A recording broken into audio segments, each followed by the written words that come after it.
ამერიკის შეერთებული შტატების ელჩი ჯონ ბასი საქართველოში განხორციელებულ ტერაქტებთან დაკავშირებით ინფორმირებულ პირებს გამოძიებასთან თანამშრომლობისკენ მოუწოდებს. მისი თქმით, ის გავრცელებულ ინფორმაციას თვალყურს ადევნებს და საელჩო ოფიციალურ და ამომწურავ განცხადებას საქმის მასალების სრულყოფილად შესწავლის შემდეგ გააკეთებს. საქართველოს შინაგან საქმეთა სამინისტრომ 4 დეკემბერს დააკავა სექტემბერ-ნოემბერში მომხდარ აფეთქებებში ბრალდებული 6 კაციანი ჯგუფი, რომელიც დავალებებს გალში რუს მაიორ ევგენი იგივეს ჟენია ბორისოვისგან იღებდა.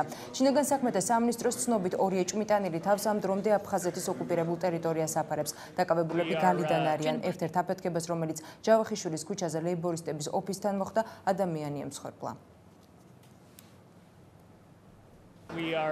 ჩვენ ვადევნებთ თვალყურს და ვაფასებთ იმ მასალებს და ინფორმაციას, რომელიც მოიპოვეს და გამოაქვეყნეს ქართველმა სამართალდამცველებმა. ძალიან სერიოზულად აღვიქვამთ გავრცელებულ ინფორმაციას, რომელიც ამერიკის შეერთებული შტატების მისიას ეხება და მისი თანამშრომლების უსაფრთხოებას. ჩვენ გადავდგამთ სათანადო ნაბიჯებს მას შემდეგ, რაც დამთავრდება შეფასება და გვექნება დამატებითი შესწავლა ამ თემის შესახებ.